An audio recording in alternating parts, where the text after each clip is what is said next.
A wise man gains his knowledge by asking questions. A fool by giving all the answers. That statement, Mr. Hill, feels like the perfect gateway into our conversation today, because it strikes at the heart of one of your principles that seems so simple on the surface, yet I think many people, myself included, still struggle with its true depth. And which principle would that be, Dr. Sinclair? The art of listening, specifically as a key component of what you called a pleasing personality. The common understanding is, well, to be liked, you have to be a good listener. Don't interrupt, pay attention, make eye contact. It's what we're taught as children. It seems quite straightforward.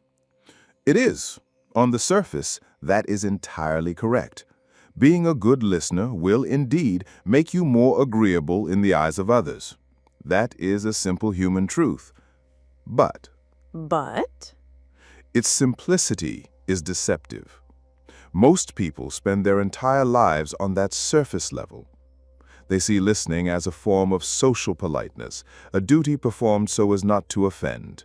Which isn't a bad thing. Not a bad thing at all.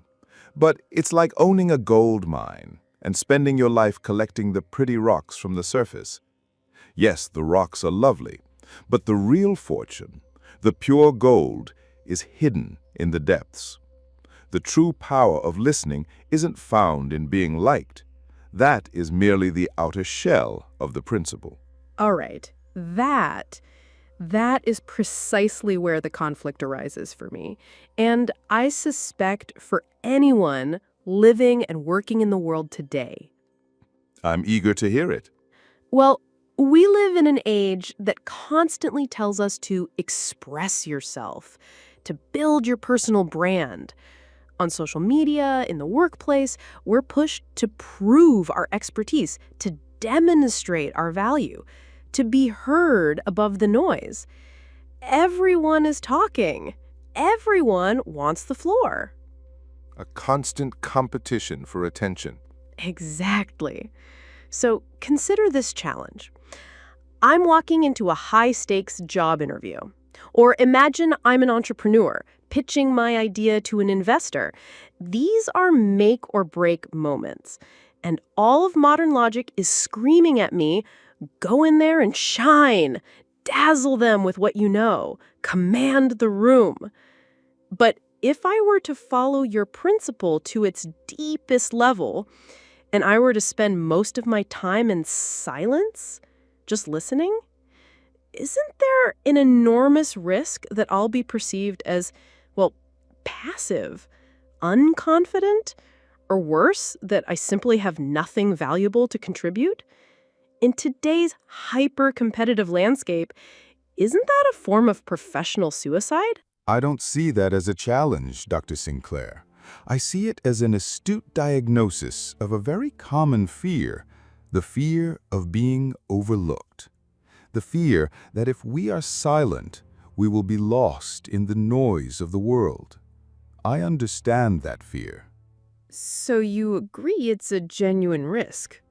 I agree that a misunderstanding of my principle is a genuine risk.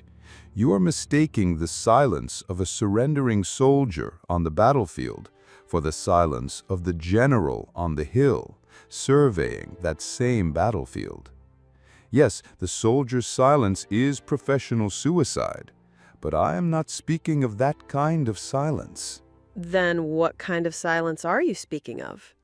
I'm speaking of the general silence, the one who, with his field glasses, watches every movement of the opposition.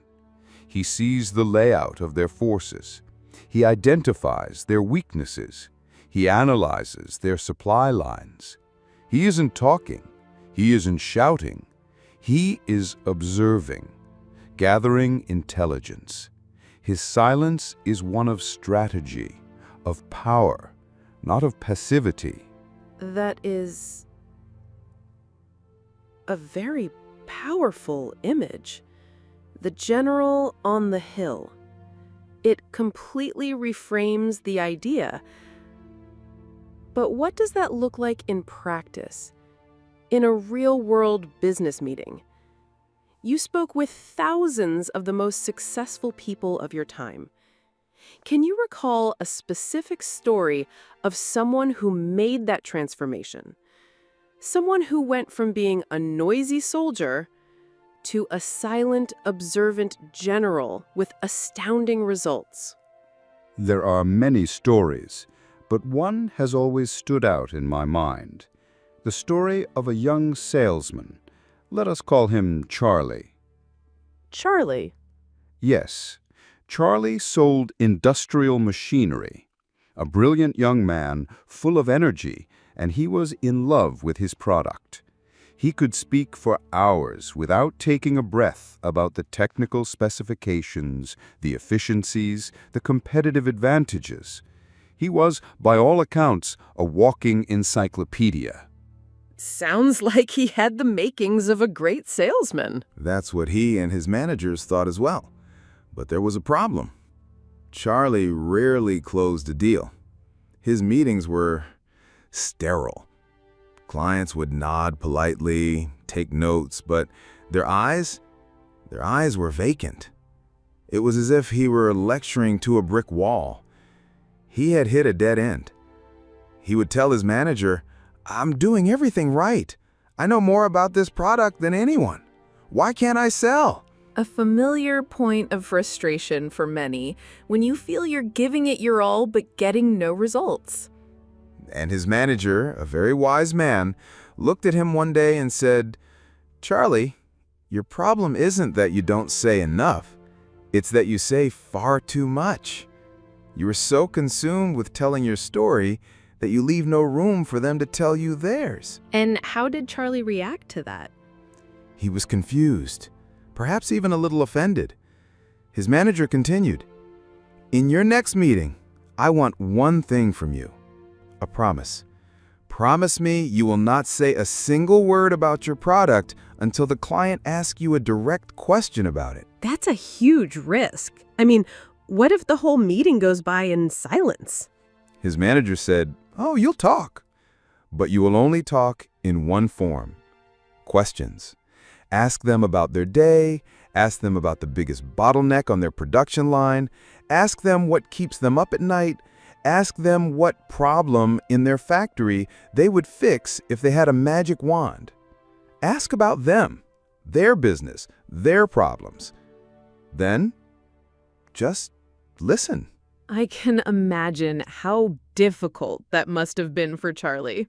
He later told me it was the most difficult meeting of his entire professional life. Every fiber of his being, every instinct he had was screaming, "Talk! Pitch the product! Tell them how great it is!" He said he was clenching his fists under the table to stop himself. And what happened? He asked his first question, something simple like, "Before we dive into the details, could you tell me a bit about the biggest challenge you're currently facing in your production department?" And then he fell silent. A heavy silence. And then a strange thing happened. The client, a guarded, tired-looking factory manager who had always been defensive with Charlie, shifted in his seat, paused, and for the first time, he began to talk. Not about technical specs, but about real problems. He talked about pressure from the board, about competitors who were moving faster, about the inefficiency and low morale of his workers. He was confiding in Charlie. Charlie just listened, and every so often, he would ask another question to go deeper. What is that inefficiency actually costing you? Or if this problem isn't solved, where will the company be in 6 months? For the first time in his career, Charlie wasn't thinking about his own product and its features. He was thinking about that man's world, his problems, the weight on his shoulders. He was no longer a salesman. He was a diagnostician, an investigator. And the result?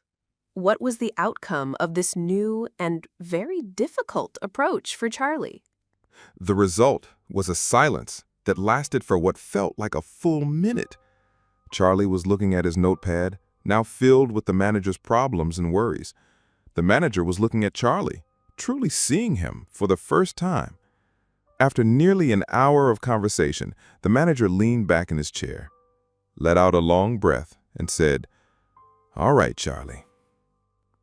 With everything I've just told you, with all these problems I just laid out on this table, now you tell me, this machine of yours, how can it actually help me?" Unbelievable. The client himself, he asked for the pitch. Precisely. And this time, Charlie didn't give a long, generic speech. He glanced at his notepad and said simply, "Sir, you told me you have a problem with production speed. This machine increases output by 30%. You told me you have a problem with high labor costs. This machine does the work of 3 men. And most importantly, you told me about your team's low morale. This machine is so safe and easy to operate, it removes the greatest source of their daily stress." Oh, he connected every feature of his product directly to a pain that the client himself had confessed, like a doctor prescribing a specific medicine for each specific symptom. And the deal was closed in that same meeting, the largest sale Charlie had ever made in his life. He walked out of that client's office not feeling like a salesman, but like a problem solver.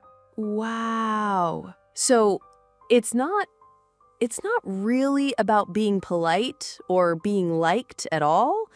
I mean, that's a part of it, but it's just a byproduct. It's not the goal. Continue, Dr. Sinclair. It sounds like you're onto something. This is an active strategy. This is the general on the hill. You're not silently waiting for your turn to talk. You're intelligently gathering reconnaissance. You're identifying the other person's needs, their fears, their desires. You're mapping the terrain of their mind so that later, when the time is right, you can focus your entire force on their most critical point of need. This is a powerful tool of influence. Precisely. The general has acquired the map. You've reached the heart of the principal's wisdom. So all those pre-written speeches, all those slick presentations, they pale in comparison to this power. They are fine tools, but only when you know precisely when and where to use them. And that is a knowledge you can only gain through listening. But, Dr. Sinclair, there is one layer deeper still, something even more powerful than gathering strategic intelligence. Deeper than this? Yes, when you truly listen to another human being, not with ears waiting to find a weakness, but with a mind that is genuinely trying to understand, when you give them the space to tell their story, to voice their fears, to share their hopes, you are giving them the greatest compliment and perhaps the greatest gift a person can receive. And what is that gift? You are giving them the gift of feeling important. In a world where everyone is shouting to be heard, your focused silence and attention sends them a silent, powerful message. You matter. Your world matters to me. And that act, that gift, builds a bridge of trust between you that no eloquent speech, no flawless presentation, and no clever argument could ever build on its own. A bridge of trust built on silence and attention.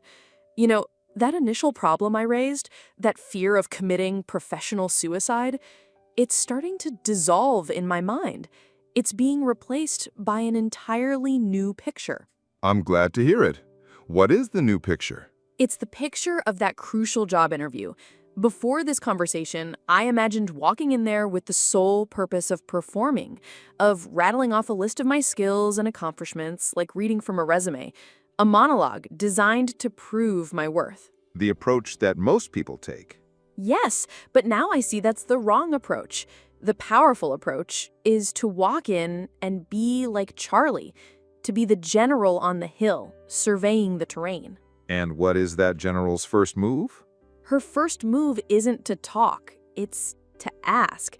Instead of saying, "I'm excellent at project management," I should be asking, "Could you describe the single biggest challenge this team is currently facing with its projects?"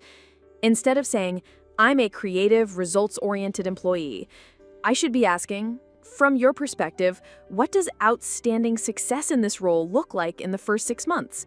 What would have to happen for you to look back and say, hiring this person was a true game changer for us? You have not only read the map, Dr. Sinclair, but you now understand precisely how to use it. Do you see what happens in the mind of the interviewer when you ask those questions? They're surprised. It's not what they expect. It's more than surprise. You are redefining your position in the room. Instantly, you are no longer just another applicant, hoping to be validated and trying to prove you are good enough. Then what do I become? You become a consultant, a thinking partner. You become a potential solution to a problem they have just acknowledged and verbalized. By doing that, you fundamentally shift the dynamic of the entire encounter. The conversation is no longer, "Tell us if you are good enough for us." It becomes, "Here is our problem. Let's explore together if you are the one who can help us solve it."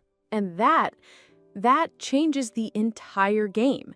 Because now I can present all my skills, not as a generic list, but as specific solutions to the precise problems they've just shared with me. And your words will carry 1,000 times more weight, because they will be born from a genuine need, not from your desire to impress. So this approach, it isn't a sign of weakness or passivity at all. It's the opposite. It is the sign of the highest form of confidence and strategic thinking. You're so secure in the value you bring that you don't feel the need to broadcast it. Instead, you create the space for them to discover it for themselves. This is a complete paradigm shift, Mr. Hill.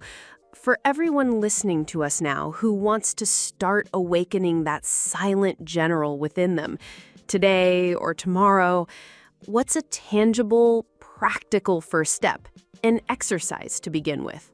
I would propose a simple experiment, but a profoundly powerful one. I call it the 80-20 rule. 80-20. Yes. In your next important conversation, be it with your boss, a client, or even your spouse, make a conscious effort to spend 80% of the time listening and asking insightful questions, and only 20% of the time talking, responding, or offering your own opinion. It will feel unnatural, even difficult at first. Because we're conditioned for a 50-50 split, or more often, a ratio that's in our own favor. Precisely. This rule forces you to shift your role from that of a speaker to that of an explorer. And there is a complementary technique to multiply the power of that 80%. And what is that? When the other person has finished speaking, and you feel that powerful, immediate urge to jump in with your reply, stop yourself. And for 3 full seconds, be silent. 1, 2, 3. 3 seconds of silence. In a conversation, that can feel like an eternity. It can. But in those 3 seconds, 2 magical things happen. First, you give your own brain a moment to switch from the mode of reacting to the mode of processing and understanding.